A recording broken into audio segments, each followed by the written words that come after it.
जय हिंद दोस्तों air India engineering service limited की तरफ से आईटीआई डिप्लोमा बीटेक और बीएससी कैंडिडेट के लिए टेक्नीशियन पद पे भर्ती निकल के आ चुकी है दोस्तों। इसी के बारे में आज की इस वीडियो में बात करने वाले हैं। कुछ दिन पहले ये भर्ती मुंबई के लिए निकल के आई थी। आज ये जो भर्ती निकल के आई है दोस्तों एयरपोर्ट दिल्ली के लिए, दिल्ली की तरफ से ये भर्ती निकल के आई है। इसी के बारे में पूरी जानकारी देने वाले हैं कि आप कैसे इसमें भाग लेंगे, क्या प्रोसेस है।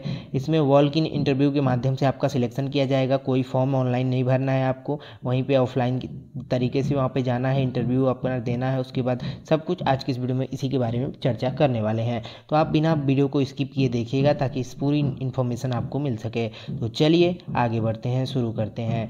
आगे बढ़ने से पहले दोस्तों अगर आपने अभी तक हमारे चैनल को सब्सक्राइब नहीं किया है तो हमारे चैनल को सब्सक्राइब करें, बेल आइकन पर प्रेस जरूर करें ताकि सबसे पहले नोटिफिकेशन आपको मिल सके। चैनल पे काफ़ी सारे वीडियोस अपलोड हैं, उसे ज़रूर से ज़रूर चेकआउट करते रहिएगा। यहाँ पे देखिए दोस्तों एट इंजीनियरिंग सर्विस लिमिटेड ये दिल्ली की तरफ से निकाला गया है। वॉक इन इंटरव्यू के माध्यम से आपका इसमें सिलेक्शन होगा। ये जो दोस्तों भर्ती है FTE के बेसिस पे होगा। FTE मतलब आपका फिक्स टीम एम्प्लॉयमेंट के बेसिस पे आपका यहाँ पे सिलेक्शन होगा। आपको मतलब कुछ सालों के लिए रखा जाएगा, परमानेंट जॉब नहीं है ये, कुछ सालों के लिए रखा जाएगा। आगे हम बात करेंगे कितने सालों के लिए रखा जाएगा और कब बढ़ाया जाएगा कि नहीं, सब कुछ बताएंगे आपको आगे। दोस्तों अब हम सीटों की बात कर लेते हैं अगर, तो यहाँ पे देखिए ये जो पहला पोस्ट है एयरक्राफ्ट टेक्नीशियन का है, मेंटेनेंस।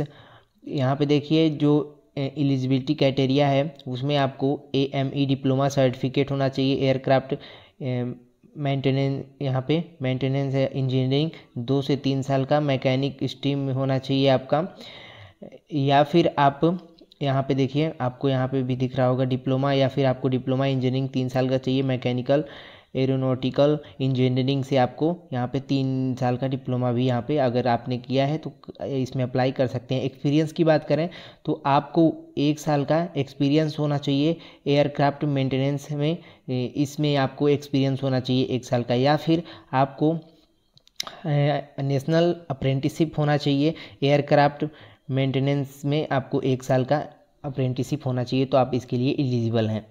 उसके बाद अब हम बात कर लेते हैं यहाँ पे देखिए और भी यहाँ पे क्वालिफ़िकेशन है, तो आप डिप्लोमा वाले हैं तो चेकआउट आप कर लीजिएगा, ठीक है। उसके बाद अब हम बात कर लेते हैं सेकंड नंबर के पोस्ट की।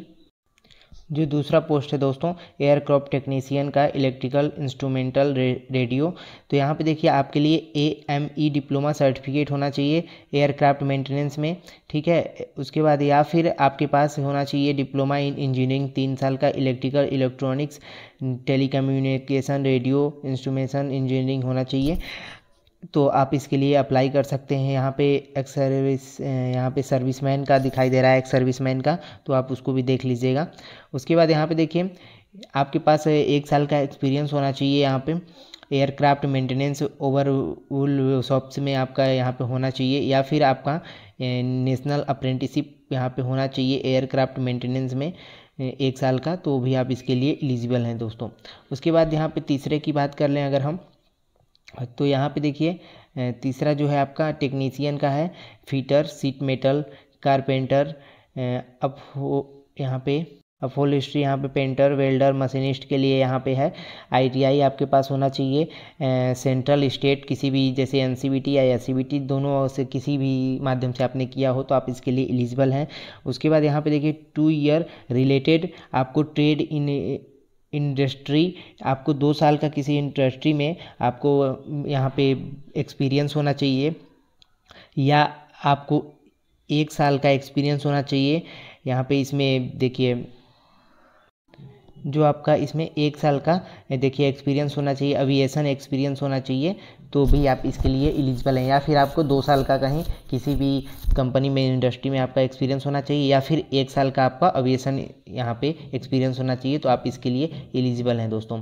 अब हम बात कर लेते हैं यहाँ पे देखिए चौथा नंबर पे जो है यहाँ पे टेक्नीशियन एक्सरे के लिए है। यहाँ फिजिक्स होना चाहिए, BSc आपका पास होना चाहिए, या फिर diploma mechanical electrical electronic engineering में आपका होना चाहिए, या फिर आप BE BTech in mechanical electric या फिर इलेक्ट्रॉनिक इंजीनियरिंग से होना चाहिए, तो आप इसके लिए एलिजिबल हैं। इसमें आपको दोस्तों 2 साल का एक्सपीरियंस चाहिए NTD फील्ड में आपका यहाँ पे ये एक्सपीरियंस चाहिए था आपको, 2 year experience in NTD field में होना चाहिए, या फिर आपको 1 साल का एक्सपीरियंस होना चाहिए अवेनेटिक NTD फील्ड में। ठीक है, इस फील्ड में आपको एक्सपीरियंस होना चाहिए, तो आप इसके लिए एलिजिबल हैं। ये ऑल ओवर इंडिया के कैंडिडेट इसमें अप्लाई कर सकते हैं, मतलब इसमें जाके आप देखिए पूरा ऑल इंडिया के इसमें कैंडिडेट जा सकते हैं। वॉल्क इंटरव्यू के माध्यम से आपका इसमें सिलेक्शन होगा। अगर आपका एक्सपीरियंस है, आपने इसके लिए जो मैंने बताया सबसे उसी हिसाब से आपका क्वालिफिकेशन है, तो अगर आप ट्राई करना चाहते हैं ज़रूर से ज़रूर ट्राई करें। अब हम बात कर लेते हैं, यहाँ पे देखिए टोटल यहाँ पे 325 सीटें हैं, लेकिन इसमें जैसे पोस्ट वाइज यहाँ पे सीटें नहीं दिखाई गई हैं कि इस पोस्ट में कितनी सीटें हैं। यहाँ पे बस टोटल आपको दिखाया गया है कि 325 यहाँ पे सीट है। वॉल्क इन इंटरव्यू के माध्यम से आपका सिलेक्शन होगा। जैसे देखिए आपका ट्रेड स्किल टेस्ट या फिर पर्सनल इंटरव्यू, तो इसी के माध्यम से आपका सिलेक्शन होने वाला है दोस्तों। उसके बाद हम बात कर लेते हैं कि आपको जाना कब है। तो जैसे देखिए फॉर एयरक्राफ्ट टेक्नीशियन के लिए आपको यहाँ पे जाना है कब, 31 मार्च को आपको यहाँ पे जाना होगा। कहाँ पे जाना होगा, पर्सनल डिपार्टमेंट A 320 अभिनवसी complex near custom house IGI airport terminal 2 new Delhi 110037, इस एड्रेस पे आपको 31 मार्च को जाना होगा। उसके बाद यहाँ पे देखिए ये तो रहा डिप्लोमा कैंडिडेट के लिए। अब हम बात कर लेते हैं यहाँ पे देखिए टेक्नीशियन के लिए और एक्सरे वाले टेक्नीशियन के लिए, उनके लिए कब जाना है। यहाँ पे देखिए उनके लिए यहाँ पे जाना है जो फीटर सीट मेटल ये सब उनके लिए जाना है आपको 11 अप्रैल को। यहाँ पे आपका वॉल्क इन इंटरव्यू होगा, इसी एड्रेस पे आपको पहुँच जाना है। इसी एड्रेस पे आप जाएंगे तो आपका यहाँ पे होने वाला है। उसके बाद अदर में यहाँ पे देख लीजिएगा जो आपका एज है, ये जो आप समझ लीजिएगा जो कंडीशन है आपका एज आपका जो होना चाहिए 1/3/2023 के माध्यम से आपका जो एज है या क्वालिफिकेशन है, एक्सपीरियंस, सब कुछ इसी के माध्यम से आपका लिया जाएगा, 1 मार्च के हिसाब से जोड़ा जाएगा। उसके बाद जनरल EWS के लिए 35 साल, OBC के लिए 38 साल, SC ST के लिए 40 साल, ये मैक्सिमम है दोस्तों। आपको एज रिलैक्सेशन एक्स सर्विसमैन फिर ये सब आपको गवर्नमेंट जो देता है उसके हिसाब से सब बताया गया है। एक्स सर्विसमैन का अलग से हो सकता है इसमें। उसके बाद यहाँ पे देखिए सबसे ज़रूरी बात आप ये समझिएगा कि duration of contract fish team यहाँ पे आपको 5 साल के लिए, देखिए यहाँ पे 5 साल के लिए रखा जाएगा।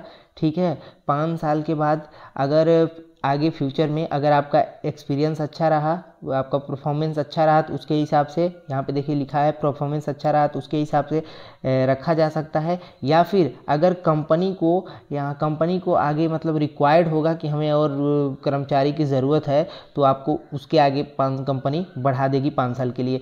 तो दोनों आधार में से अगर कोई भी आपका 5 साल के बाद अगर होता है, जैसे आपका एक्सपीरियंस अच्छा रहा, यहाँ पे काम आपने बहुत अच्छे से किया तो आप बढ़ा सकती है कंपनी 5 साल के लिए, और या फिर कंपनी को रिक्वायर्ड चाहिए कि और मुझे कर्मचारी चाहिए तो वो 5 साल के लिए बढ़ा देगी। फाइनली पहले ये 5 साल के लिए आपको रखा जाएगा, इस बात का विशेष ध्यान दीजिएगा।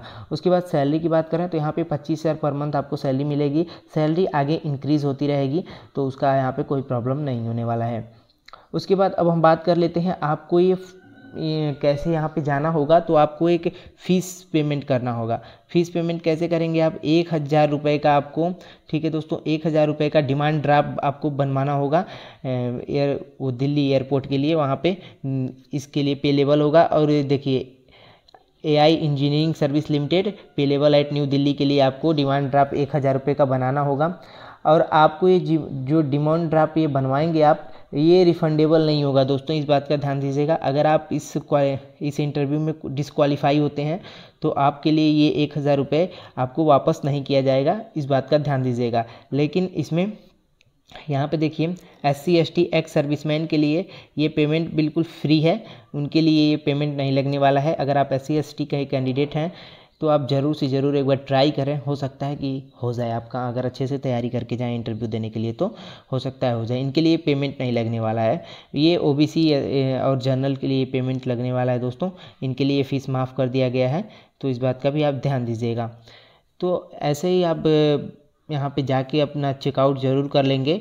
ये फुल नोटिफिकेशन आपको मिल जाएगा मेरे टेलीग्राम चैनल पे, ठीक है, वहाँ से आप डाउनलोड कर लेंगे। और यहाँ पे देखिए नीचे यहाँ पे ये फॉर्म है, इसको आप प्रिंट करवा लेंगे। ये नॉर्मल फॉर्म है, प्रिंट करवा लेंगे। अगर इसमें जाना है तो प्रिंट करवाने के बाद इसे फॉर्म फिल कर लेंगे और ये फॉर्म आप लेके जाएंगे। मैंने जो डेट बताया है वो डेट याद रखिएगा, उसी डेट में आपको पहुँचना है। ठीक है, जैसे देखिए डेट मैंने एक बार फिर से मैं बता देता हूँ कि अगर डिप्लोमा कैंडिडेट हैं 31 मार्च को, ठीक है, और अगर बीएससी और आईटीआई वाले हैं तो 11 यहाँ पे आप जा सकते हैं। जो टेक्नीशियन का है 11 अप्रैल को यहाँ पे होने वाला है। ठीक है, इसको पूरा डाउनलोड कर लीजिएगा मेरे टेलीग्राम चैनल से, उसका लिंक मैं डिस्क्रिप्शन बॉक्स में दे दूँगा। अगर आप इसमें इंटरेस्टेड हैं, आपका क्वालिफिकेशन एक्सपीरियंस इसमें है, तो आप ज़रूर एक बार ट्राई करें, हो सकता है कि आपका हो जाए। अच्छे से तैयारी करते रहें। तो चलिए मिलते हैं हम नेक्स्ट वीडियो में। अगर वीडियो अच्छा लगा हो तो वीडियो को लाइक करें, चैनल को सब्सक्राइब करें और अपने दोस्तों को ज़रूर शेयर करें।